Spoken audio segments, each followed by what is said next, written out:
할렐루야 찬양대 귀한 찬양 감사합니다. 샬롬, 저는 유치부를 섬기고 있는 정한이 전도사입니다. 오늘 어린이 주일을 맞아서 우리 함께 예배드리는 어린이 친구들과 선생님들과 함께 말씀을 나눌 수 있음에 참 감사합니다. 오늘 말씀을 통해서 나왔던 인물인 사무엘에 대해서 저와 함께 살펴보려고 합니다. 어린이 버전으로 하겠습니다. 사무엘은 아버지 엘가나와 어머니 한나 사이에서 태어난 아주 소중한 아이였어요.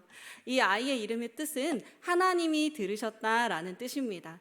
사무엘은 어려서부터 하나님의 성전, 그러니까 지금으로 말하면 교회에서 자랐어요. 교회에서 이 친구는 무엇을 하면서 자랐을까요? 같이 한번 읽어보겠습니다. 사무엘은 어렸을 때에 세마포 에봇을 입고 여호와 앞에 섬겼더라. 아멘. 사무엘은 어렸을 때에 세마포로 된 에봇은 조끼 모양의 긴 옷이에요. 그 옷은 제사장들과 레위인들이 하나님께 예배하는 것을 도울 때 그렇게 예배를 돕는 사람들이 입었던 옷이에요. 그러면 제가 잠깐 퀴즈를 내겠습니다. 어린이 친구들은 큰 소리로 퀴즈를 맞춰보세요. 자, 이 사람은 누구일까요? 맞아요. 또 이 사람은요? 맞아요. 우리 친구들 너무 잘 알고 있네요. 우리 친구들 어떻게 경찰관인지 소방관인지 알았어요? 뭘 보고 알았어요? 맞아요. 옷을 보고 알았어요. 우리는 그 사람이 입은 옷을 보면서 그 사람이 무엇을 하는 사람인지 어떤 사람인지 알 수가 있어요.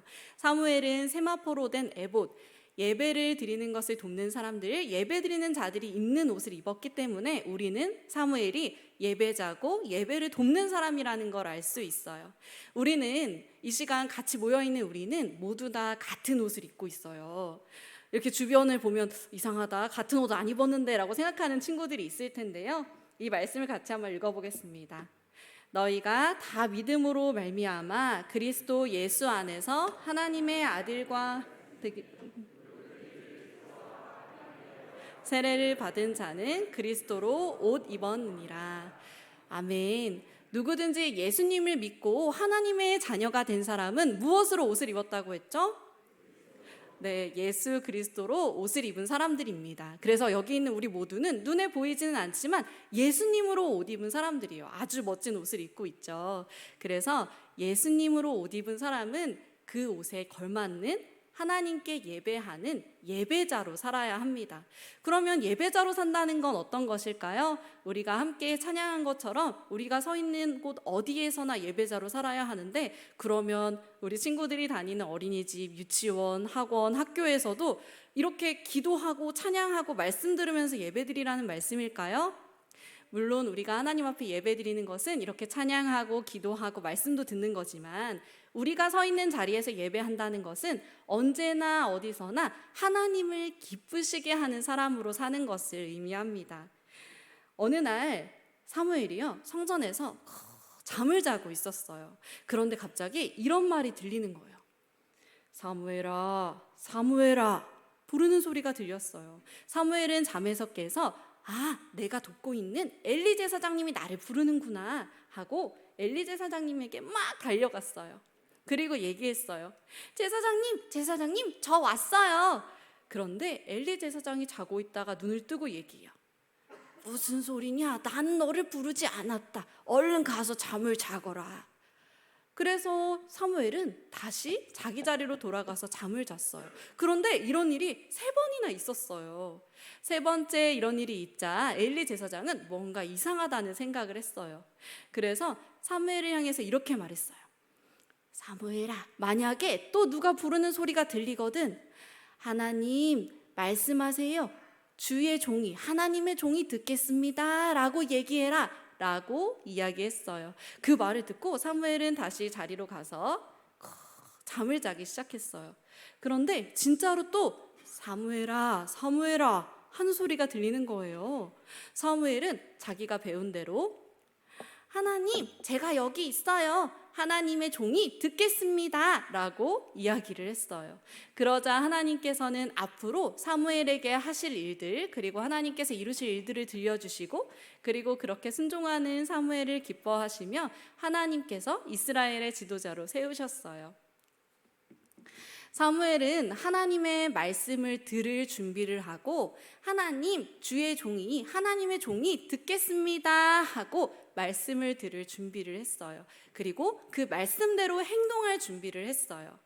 우리는 귀로 소리를 듣지요. 하나님의 말씀을 귀로 들어요. 그런데 우리가 또 한 가지 말씀을 들을 수 있는 방법이 있어요. 어디로 말씀을 들을 수 있을까요? 맞아요. 바로 우리의 마음으로 말씀을 들을 수 있어요. 귀로 듣고 이 말씀을 그냥 흘러보내는 것이 아니라 말씀을 듣고 아멘 하면서 마음속으로 받고 그리고 말씀을 꼭꼭 기억하면서 그 말씀대로 생각하고 말하고 행동하는 것이 하나님을 기쁘시게 하는 거예요. 이것을 우리가 두 글자로 순종이라고 합니다. 우리 친구들 따라해 볼까요? 순종. 네, 하나님께서는 그렇게 순종하는 자를 기뻐하십니다. 사무엘은 그렇게 하나님 앞에 순종하는 사람이었어요. 하나님을 기쁘시게 하는 자였죠. 하나님을 기쁘시게 하는 사람은 첫째, 자기가 예배자인 것을 알고 예배자로 살아갑니다. 예배자로 산다는 것은 언제 어디서나 하나님을 기쁘시게 하는 거예요. 두 번째, 하나님의 말씀을 귀로만이 아니라 마음으로 듣고 네, 하나님 하고 순종해요. 그것이 하나님을 기쁘시게 하는 어린이, 그리고 하나님을 기쁘시게 하는 사람의 모습입니다. 이렇게 사무엘은 하나님이 기뻐하시는 사람으로 자랐어요. 진짜 멋있죠? 그런데 사무엘이 그냥 이렇게 하나님을 기쁘시게 하는 사람이 된 것이 아니었어요. 거기에는 비밀이 있어요. 그 비밀을 우리 목사님께서 나오셔서 또 말씀을 나눠주실 건데요. 우리 성도님들께서도 어린아이와 같은 마음으로 저와 함께 해주세요. 제가 목사님 하면 우리 성도님들과 우리 친구들이 나와주세요를 크게 외쳐주시는 거예요. 그러면 우리 목사님이 힘을 내서 말씀을 전하러 나오실 거예요. 하실 수 있겠죠? 네, 함께 해보겠습니다. 목사님! 사무엘은 세 가지의 사명을 감당했던 사람이었습니다.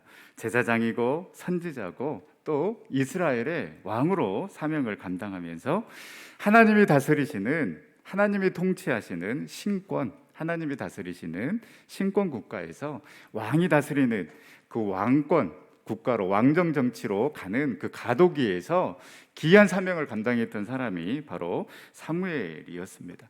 우리 전도사님이 사무엘 그 어린 시절에 대해서 말씀해 주셨는데요. 사무엘이 이렇게 어린 시절부터 믿음 안에서 잘 성장할 수 있었던 것은 원동력은 무엇인가? 그리고 말씀드린 것처럼 이 하나의 사명만 감당하기도 참 힘들지 않습니까? 제사장으로서의 사명 감당하기도 힘듭니다. 선지자로서의 사명 감당하기도 힘듭니다. 왕으로서의 사명을 감당하기도 힘든데 이 세 가지의 사명을 다 완벽하게 감당할 수 있었던 그 힘과 능력이 어디에 있었는가? 바로 어머니 한나의 기도였습니다. 한나는 기도의 힘과 능력을 믿었습니다. 왜냐하면 사무엘을 기도로 얻었기 때문입니다. 우리 사무엘상 1장 6절 말씀 우리 다 같이 한번 읽어보도록 하겠습니다. 여호와께서 그에게 임신하지 못하게 하심으로 그의 적수인 분인나가 그를 심히 격분하게 하여 괴롭게 하더라. 한나의 남편 엘가나는 제사장이었어요. 제사장이었는데 이 당시에 누구나 모든 제사장들이 그렇게 했던 것처럼 이 엘가나도 또 다른 한 명의 여인을 얻었는데 바로 그 아내의 이름이 분인나였습니다. 그런데 이 분인나는 자식이 있었고 한나는 자녀가 없었습니다. 아무리 남편인 엘가나가 이 한나를 더 사랑한다라고 이야기를 했지만은 위로가 되지 않았습니다. 그리고 이 분인나는 한나를 계속해서 화를 나게 하는, 격분케 했다라고 기록을 하고 있습니다. 아마 자녀가 없음에 이 분인나가 한나를 무시했던 것 같습니다. 원통하고 분하고 아무리 남편이 자기를 더 사랑한다고 하지만은 이 분인나의 도발은 견딜 수가 없었던 것입니다. 그래서 이 한나는 어떻게 하는가? 하나님 앞에 나아갑니다. 1장 10절 말씀에 보면 한나가 마음이 괴로워서 여호와께 기도하고 통곡하며 우리를 격분시키고 우리를 분노케 하는 일들이 참 많이 있습니다. 특히 이 가정의 문제, 또 이 자녀의 문제는요, 화를 낸다고 또 누구를 탓한다고 해서 해결될 일이 아닙니다. 우리 자녀들 조금만 크면 이 사라지는 말이 있는데요, 그게 무슨 말이냐면 네라는 말이 사라집니다. 전에는 뭔가 이야기하면 네 알겠습니다 라고 이렇게 이야기를 하는데요, 이제 조금만 크면 싫은데 라를 입에 달고 살아갑니다. 참고 참으면서 그래도 이렇게 했으면 좋겠다라고 이렇게 이야기를 하면 1초의 망설임도 없이 싫은데 녹음기를 틀어놓듯이 계속해서 반복해서 나옵니다. 또 분명히 지가 잘못을 했는데 괜히 짜증을 내면서 그래서 나보다 어쩌라고라는 말을 또 입에 달고 삽니다. 아무렇지도 않게 지 기분만 생각하면서 생각 없이 내뱉으면 화가 치밀어 오릅니다. 그러면 그 분노가 누구에게 가느냐? 이제 부부의 문제로 이제 번지게 됩니다.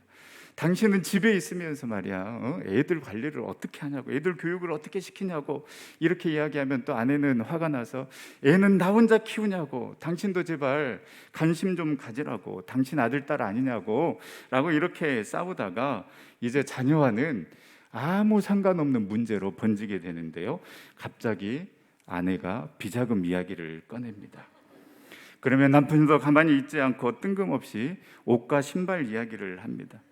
세상에 옷이 저렇게 많고 신발이 저렇게 많은데 맨날 옷 없다고 신발 없다고 하면서 지르면 언제 대출 갚고 언제 저축하냐고 싸움이 끝이 없습니다. 여러분, 사실은 바꿀 수가 없습니다. 이미 일어난 일은 내가 통제할 수가 없습니다. 그러나 여러분, 감정은 컨트롤할 수 있습니다. 우리는 이 사실과 감정을 분리시키는 일을 해야 합니다. 이 사실과 감정 세계를 나눌 수 있어야 되는데 이거를 섞어버리면 문제의 본질이 아닌 엉뚱한 문제 때문에 이 사태가 더 심각해지는 경우가 허다합니다. 문제에 집중을 해야 되는데 문제보다는 내 감정에 집중하기 때문에 그렇습니다. 그래서 문제는 온데간데 없고 그 사람에 대한 내 감정 때문에 제대로 판단을 못하는 경우가 너무나도 많습니다. 우리를 격분케 하고 분노케 하는 그 많은 상황들 가운데 우리의 감정을 다스려서 우리가 다른 곳으로 가지 아니하고 한나처럼 주님께로 나와서 기도하고 주님께 통곡할 수 있는 삶을 살아갈 수 있는 우리 모든 전성의 성도님들, 또 우리 부모님들이 될 수 있기를 간절히 소망합니다. 한나는 하나님께 나아갔습니다. 하나님께 기도하고 울며 통곡하였습니다. 온통한 마음, 그 분통한 마음 사람에게 쏟아내지 아니하고 하나님께 나아가서 하나님께 그 모든 감정을 토해냈다라는 것입니다. 이렇게 하나님께 나아가 부르짖을 때에 1장 19절 하반절 말씀에 보면 이렇게 이야기를 합니다. 엘가나가 그의 아내 한나와 동침함에 여호와께서 그를 생각하신지라. 여호와께서 그를 생각했다라는 것은요, 여호와께서 한나를 기억했다라는 것입니다. 그 하나님 앞에 나아가서 그 온통함과 분통함을 하나님께 통곡하며 부르짖었던 그 한나를 하나님께서는 생각하셨다, 기억하셨다라고 말씀하십니다. 하나님께서는요, 그 택한 자녀들의 온통한 마음, 그 분한 마음 다 아시고 우리가 그 문제 가지고 다른 곳으로 가지 아니하고 그리고 사람에게 쏟아붓지 아니하고 오직 하나님께로 나아가서 하나님께 기도하고 통곡하며 나아갈 때에 하나님께서는 우리를 생각하시고 기억하시고 우리의 간구에 응답하여 주시는 분이심을 여러분 믿으시기를 바랍니다. 이렇게 귀하게 얻은 아들, 너무나도 귀하게 얻은 아들이지 않습니까? 그런데 이 한나가 한 가지 결단을 하는데요, 22절 말씀에 1장 22절 말씀에 기록된 것처럼 이 한나가 이렇게 결단을 합니다. 이 아이, 너무나도 귀한 아이, 젖을 떼면 이 아이를 하나님께 바치겠다라고 이렇게 결단을 한 것입니다. 이스라엘의 이 젖을 떼는 나이는요, 한 3살에서 4살 정도로 보고 있습니다. 정말 귀하게 얻은 아들입니다. 그렇기 때문에 그 한나의 품 안에서, 그 엄마의 품 안에서 계속해서 데리고 있으면서 키우고 싶지 않았겠습니까? 더 아껴주고 더 사랑해주면서 모든 정성을 다해서 사랑을 다 주면서 키우고 싶은 마음이 분명히 있었을 것입니다. 그런데 한나는 이 아이를 하나님께 바칩니다. 성전에 바칩니다.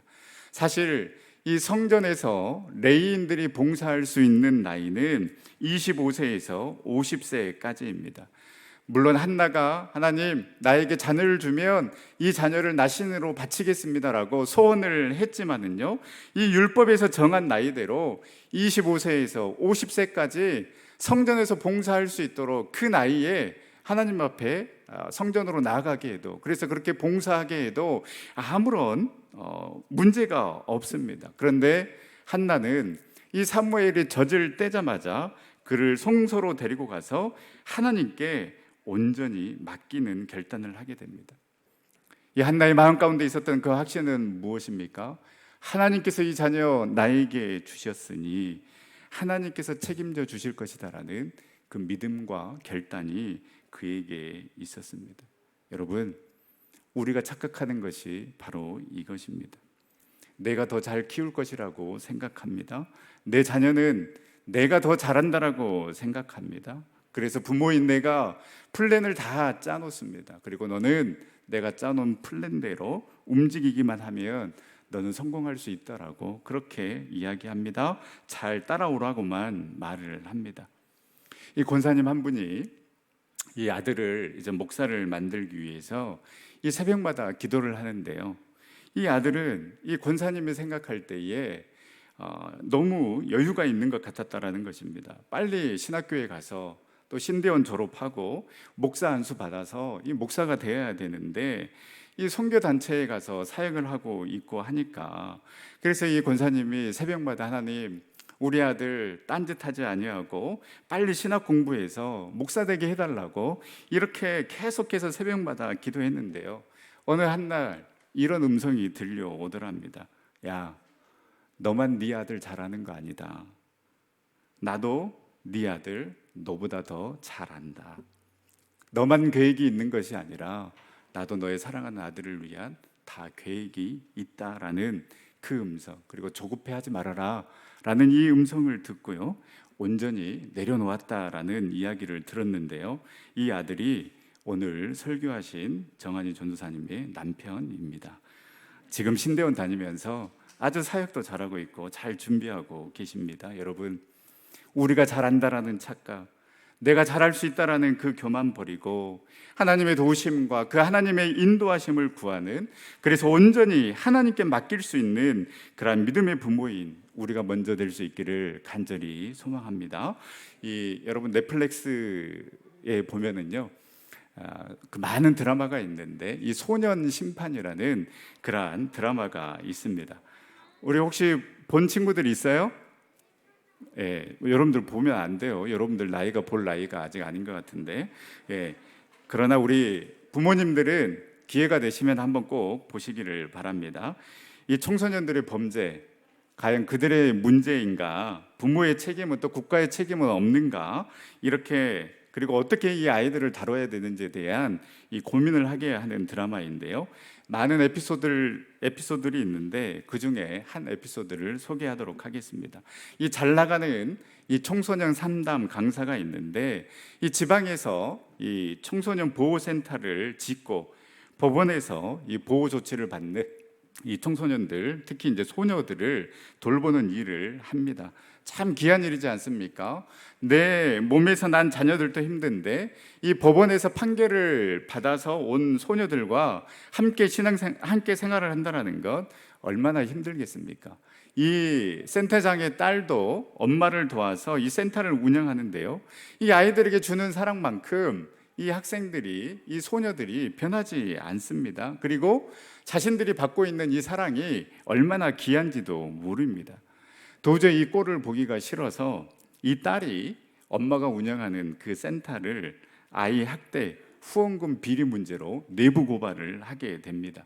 그래서 그냥 이 딸이 생각할 때는 단순히 문만 닫게 하려고, 이 센터 문만 닫게 하려는 목적으로, 그리고 이제 엄마가 더 이상 고생하지 않았으면 좋겠다, 배신당하지 않았으면 좋겠다라는 그러한 마음으로, 그리고 다른 자녀들이 아닌 나에게도 좀 관심을 가져줬으면 좋겠다라는 이러한 생각으로 내부 고발을 하게 됩니다. 조사가 나오고 어머니는 쓰러지게 됩니다. 그리고 이 센터에서 이 소녀들이 함께 이야기 나눈 그 이야기를 듣게 되는데요. 이 쓰러진 센터장을 걱정하는 것이 아니라 이 센터장, 이 아이들이 참 우리 센터장 죽으면 좋겠다, 속이 시원하다, 이런 이야기를 하니까 듣다 못해 참다 못해 이들을 다 쫓아내버립니다. 법원도 경찰도 난리가 납니다. 결국 이들을 다 찾고 난 다음에 이 센터장과 판사가 대화를 나누는 장면이 나오는데요. 센터장이 판사에게 이렇게 이야기를 합니다. 사실 모든 비행의 시작은 가정이거든요. 그리고 그런 비행을 저지르면 안 되는 줄 알면서도 우리의 자녀들이 그 비행을 저지르는 데에는 그 이유가 있다는 것입니다. 나 좀 봐달라고, 나 힘들다고, 왜 나를 몰라보느냐라고 그 마음이 있기 때문에 이러한 비행을 저지른다라는 것입니다. 그 이야기를 듣고 있던 판사가 이렇게 이야기를 합니다. 사실을 이야기해 주는데요. 센터장님, 그 센터를 고발한 사람이 누군지 아십니까? 바로 당신의 딸이라고 이렇게 이야기를 해줍니다. 이 센터장이요, 큰 충격을 받고 말을 잇지 못합니다. 어떻게 내 딸이 이럴 수가 있을까? 이때 판사가 이 센터장에게 이 센터장이 했던 이야기를 그대로 해줍니다. 당신의 딸 아름이도 그러면 안 되는 줄 알면서도 나 좀 봐달라고, 나 힘들다고, 왜 나를 몰라봐 주냐고 그러면서 너무 늦으면 안 될 겁니다 라고 이렇게 이야기를 해줍니다. 청소년 전문 강사라고 해서 자신은 청소년들의 마음을 가장 잘 아는 사람이라고 자부했는데 정작 자신의 딸의 마음을 몰랐던 것입니다. 그래서 이렇게 이야기를 합니다. 부끄럽네요. 그래도 명색이 청소년 강사라는 사람이. 이 말을 듣고 있던 판사가 강사 아니잖아요, 엄마잖아요 라고 이렇게 이야기를 합니다. 내가 청소년 강사니까, 내가 목사니까, 내가 교육학을 공부했으니까, 내가 상담함을 공부했으니까, 내가 교사이니까, 내가 지식이 있으니까, 내가 그 문제에 대해서 다 알아봤으니까, 그리고 내 자녀니까 내가 잘한다라는 어쩌면 이 모든 것들이 우리 자녀를 진짜로 이해하는데 그리고 있는 그대로 바라봐 주는데 걸림돌이 되고 있는지도 모르겠습니다. 여러분, 한나의 대단한 점이 바로 이것입니다. 그는 다 내려놓았습니다. 자신의 사랑도, 자신의 지식도, 자신의 방법도 다 내려놓고 하나님께 온전히 맡겼습니다. 그리고 자신의 자녀를 가장 잘 아시는 하나님께, 자신의 자녀를 가장 잘 키울 수 있는 하나님께. 그래서 오늘 한나는 고백합니다. 우리 1장 27절에서 28절 말씀을 우리 다 같이 다시 한번 읽어보도록 하겠습니다. 이 아이를 위하여 내가 기도하였더니 내가 구하여 기도한 바를 여호와께서 내게 허락하신지라. 그러므로 나도 그를 여호와께 드리되 그의 평생을 여호와께 드리나이다 하고 그가 거기서 여호와께 경배하니라. 아멘. 우리는 다 고백합니다. 우리 사랑하는 자녀들 하나님께서 주셨다고.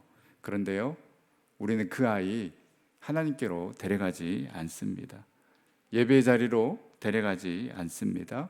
하나님의 방법, 하나님의 가치, 하나님의 나라보다 세상의 방법, 세상의 가치, 세상의 성공을 더 바라보라고 말을 합니다.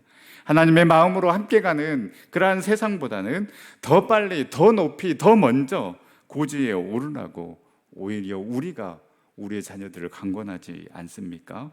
부모인 우리가 먼저 결단이 있어야 할 것입니다.